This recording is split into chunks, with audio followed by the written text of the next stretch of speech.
Continuamos con la información legislativa y en esta oportunidad vamos a conversar con don Gilberto Campos Cruz del Partido Liberal Progresista acerca de la propuesta para que tanto el ministro de Hacienda como el presidente del Banco Central rindan explicaciones ante el plenario legislativo sobre la situación macroeconómica del país y también las proyecciones a futuro en materia económica. Don Gilberto, quisiera iniciar con una frase que usted dijo ayer en la comparecencia del señor presidente del Banco Central.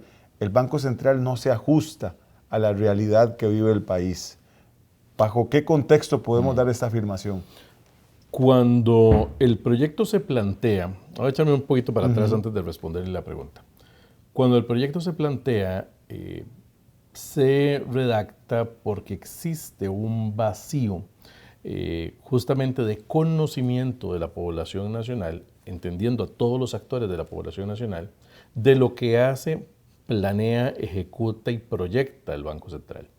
El Banco Central en aquel momento sale a la picota de la luz pública porque empieza a exigirle a los bancos comerciales la información privada de la gente sin anonimizar.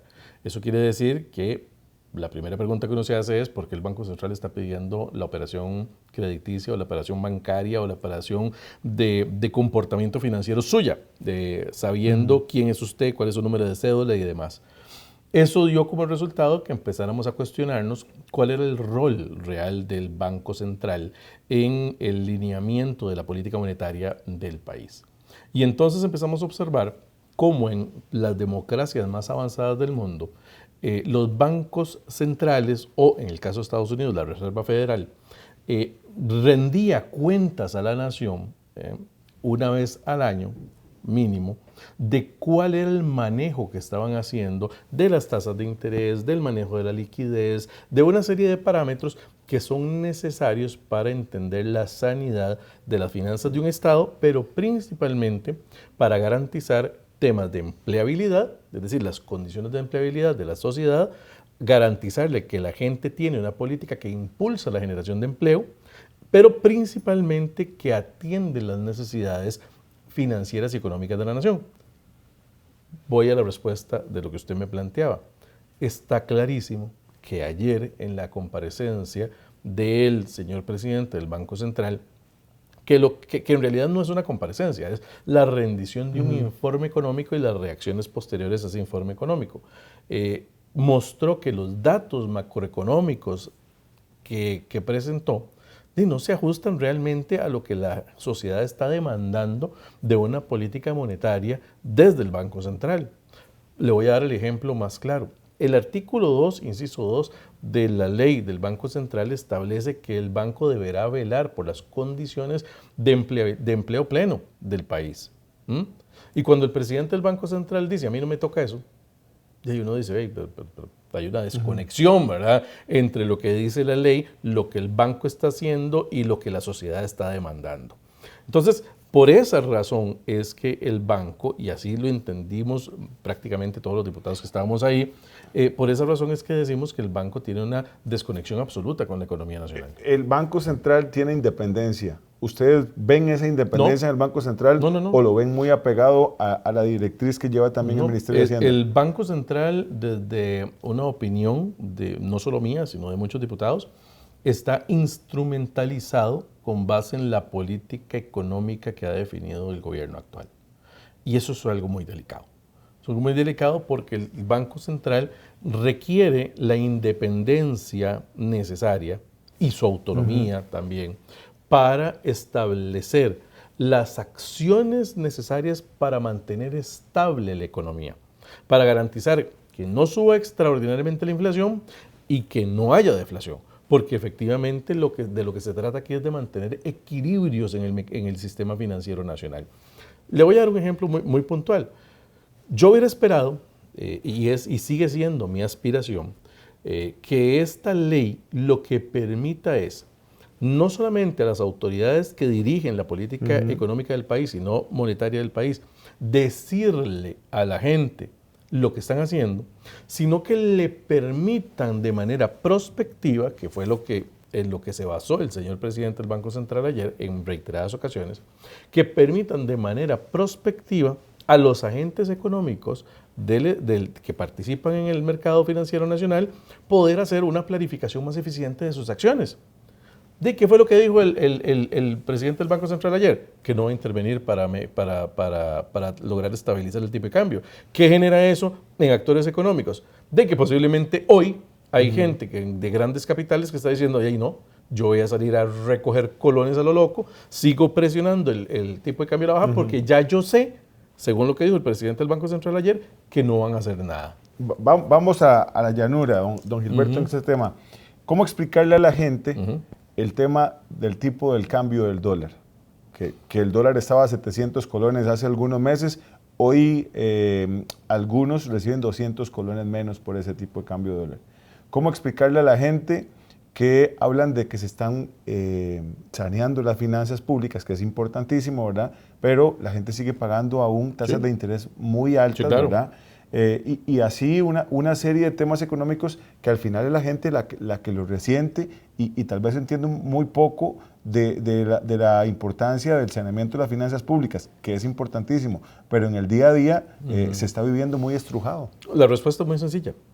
Están sacrificando a la gente, el empleo de la gente, la estabilidad económica de las familias de este país, el dinero con el cual la gente compra la comida de su casa, la están sacrificando a expensas de mostrar resultados muy bonitos a los inversionistas internacionales, a los organismos financieros internacionales, a las calificadoras de riesgo internacionales, para que digan que Costa Rica es una maravilla en datos macroeconómicos. ¿Y de qué le sirve eso a la gente? Se lo pregunté yo al ministro de Hacienda en su audiencia ante la Asamblea Legislativa. ¿De qué le sirve todo ese mecanismo tan lindo que usted está mostrando? ¿De qué le sirven los resultados tan bonitos? ¿De qué le sirve llevar el déficit de la balanza de pagos muy estable? ¿O de qué le sirve bajar o pagar las deudas del país si la gente se queda sin empleo? Si la gente no puede tener empleo, si la calidad de los empleos no crece, y las inversiones no se pueden hacer para que usted pueda buscar un mejor empleo. No hay una conexión. Pero dice don Roger Madrigal que el empleo ha aumentado en el último año. Don Roger Madrigal lo que dijo es que el Banco Central no se encarga del empleo, que es producto del acomodo normal de la economía. Pero ¿dónde está la política del Banco Central dirigida a incentivar el empleo? No existe. No existe. Y en el tema de las tasas de interés, por ejemplo, ¿qué se puede hacer? Hay una complacencia muy grande, y ahí es donde le respondo el tema de la independencia. Hay una complacencia muy grande de lo que está haciendo el Banco Central con lo que el gobierno está haciendo. Y entonces, ¿dónde está la independencia? Porque se llevó la tasa política monetaria de 0.75 prácticamente a un 9%. Claro, ¿y en cuánto bajó? Y ayer, ¿En cuánto bajó? 12 meses dijo que... Ayer lo dijo, ese crecimiento duró 8 meses y para bajar llevamos ya casi un año. Claro, y la pregunta es ¿por qué? ¿A quién le beneficia? Por supuesto que al gobierno, porque entonces los dólares son más baratos, paga más con menos, para ponerlo en esa perspectiva, pero los que son sacrificados son las personas, los que tienen que pagar créditos de casa, de carro, los que tienen que pagar, los que ganan en dólares y que ahora han perdido casi 100,000 colones de capacidad adquisitiva solamente por las bajadas en el dólar, o incluso la gente que está endeudada en dólares.